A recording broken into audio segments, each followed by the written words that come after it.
Hello guys, welcome back to আমনিকে তোমাদের আবার সবাইকে স্বাগত। আবার নতুন ডেলি ব্লগ নিয়ে তোমাদের কাছে চলে এসেছি। আর আমি হচ্ছে নিশা, আমার চ্যানেলে তোমাদের সবাইকে স্বাগত জানালাম।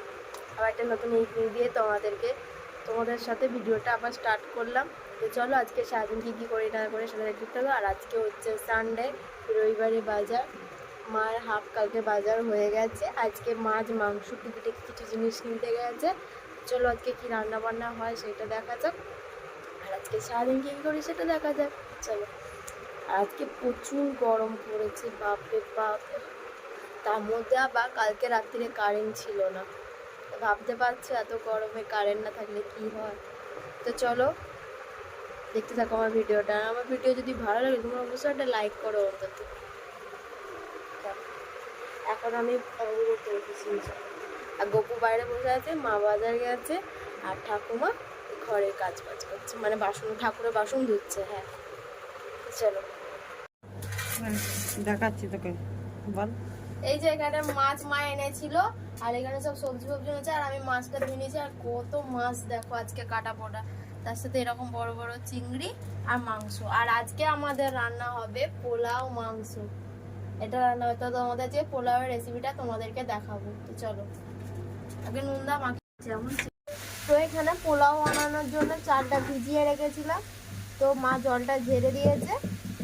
এখন এর মধ্যে আমি সব কিছু মিশিয়ে নিয়ে ভালো করে রেখে দেবো, তারপরে মা পোলাওটা রেডি করবে। তো তোমরা দেখতে থাকো কীভাবে পোলাওটা রেডি করি। তো এখানে আমি আদা বাটা আর লঙ্কা বাটাটা এখানে দিয়ে দিচ্ছি। আর এখানে এর মধ্যে দেবো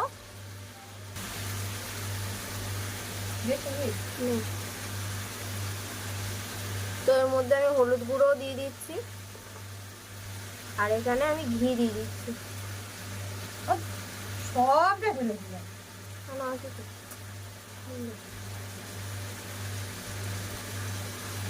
আর দিয়ে দিলাম নুন। এটাকে আমি মাখিয়ে রেখে দেবো এখন কিছুক্ষণ। এতে তো চিনি দিতে হবে, স্বাদ মতন চিনি দিয়ে দিলাম। অনেকে বেশি মিষ্টি খেতে চায়, তো তাদের জন্য পরিমাণ মতন চিনিটা তোমরা দিয়ে দেবে।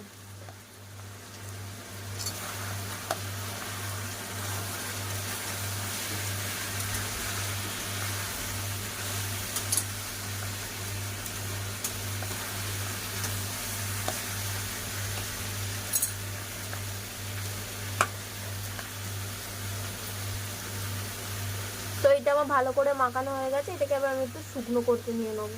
শুকনো করে তাহলে ঝরঝরে ভালো মতন দেখাবে। দেখো এখানে মা মাংস করছে, চিকেন হচ্ছে এখানে।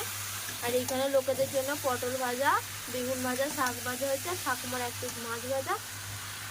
আর এইখানে হচ্ছে পটল দিয়ে আলু দিয়ে মাছ দিয়ে তরকারি লোকেদের জন্য, তারা মাংস খাবে না যে তাই। আর এটা আমাদের জন্য মাংস হচ্ছে। আর পোলাও।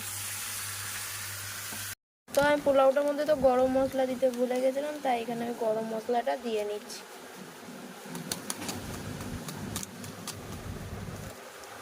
শাহি গরম মশলা।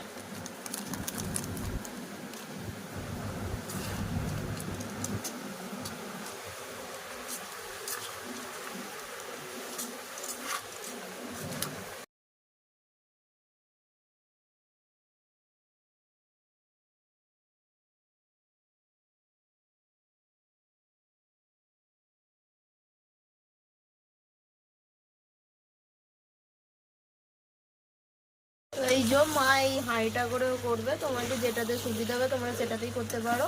ডেস্কিতেও করা যাবে, মা এই হাঁড়িতে করবে। আর ওইদিকে আমার মাংসটা করতে হয়, এটা একটু গরম হয়ে যাক। তো এইখানে মা আগে সাদা তেল দিয়ে দিয়েছে, কারণ যদি জড়িয়ে যায় সেই জন্য, যাতে না জড়াবে সেই জন্য এখানে সাদা তেল, তার মধ্যে তেজপাতা আর গোটা গরম মশলা এই যে দিয়ে দিয়েছে। আর এখানে তারপরে দিচ্ছি ঘি, অল্প করে তেল দিয়েছে, তার উপরে দিচ্ছি ঘি। এই যে তারপরে এখানে দিয়ে দিল কাজু কিশমিশ। এখানে রোদটা পুরো ঠান্ডা হয়ে আসছে।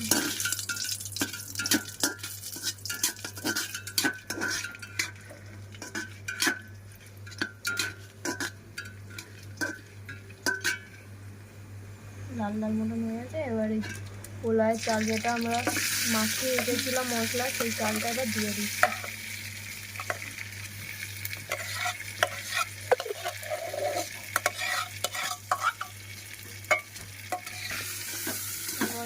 একটু নেড়ে দিচ্ছে।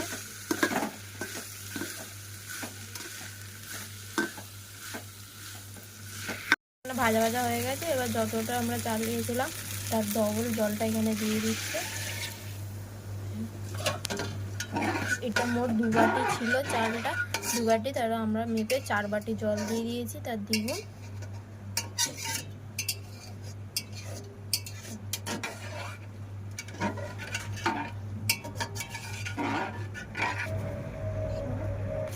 তো এটা ততক্ষণ হতে থাকুক, চাপা দিয়ে দিই এটা, তারপরে আবার হয়ে গেলে তখন দেখা হবে। তো দেখো এখনো জল আছে, তুলে দেখো সেদ্ধ হচ্ছে কিনা। এখনো হয় না, আর একটু হবে। তো পুরো জলটাই ও শুষে নেবে, পুরোটাই টেনে নেবে।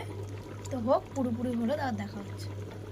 তো এই যে দেখো পুরো ঝরঝরে হয়ে গেছে একদম পোলাওটা, আর সিদ্ধ হয়ে গেছে জলে, পুরো সব জলে রেখে দিয়েছে।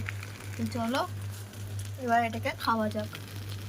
ভিডিও তো হ্যাঁ এইটা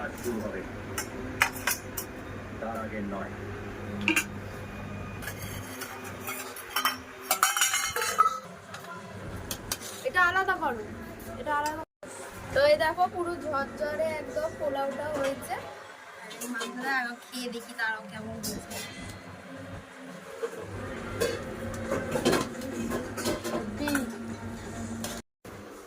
তো এখানে দেখো আমি বিকালবেলা 3টে ম্যাগি ইপ্পি নিয়ে এসেছি, খিদে পাচ্ছিল বলে খুব ইপ্পি নিয়ে এসে এখানে আমি ইপ্পিটাকে ম্যাগি ভাজার মতো করে খাচ্ছি।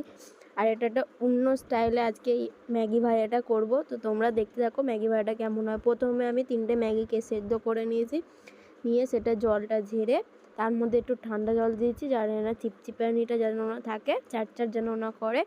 আর তার উপর দিয়ে দেবো সাদা তেল। সাদা তেলটা দিয়ে দিলে তাহলে ওটা জড়াবে না, কোনো আর সম্ভাবনাই থাকবে না জড়ানো। তো সাদা তেলটা আমি দিয়ে দিলাম তার উপরে।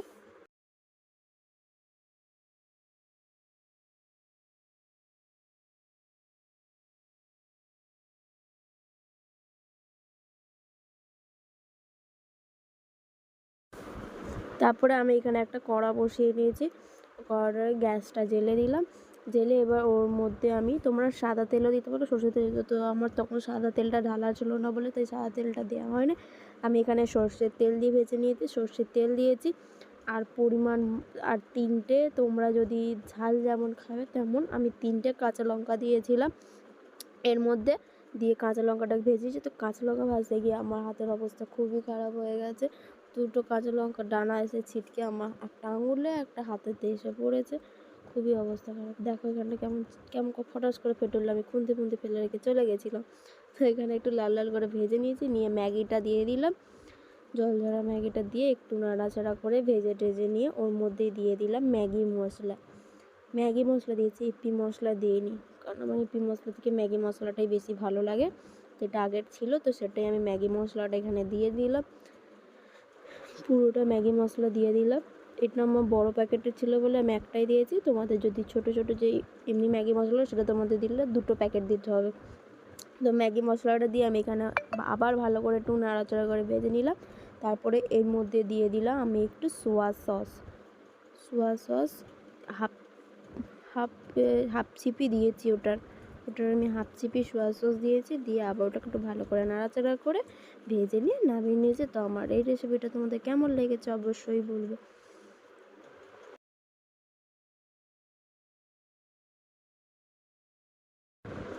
তো এই দেখো আমার ম্যাগি ভাজাটা রেডি হয়ে গেছে। তো কেমন হচ্ছে অবশ্যই কমেন্ট করে বলবে। তো ভিডিওটা একটুকুনি, টাটা আজকের মতো।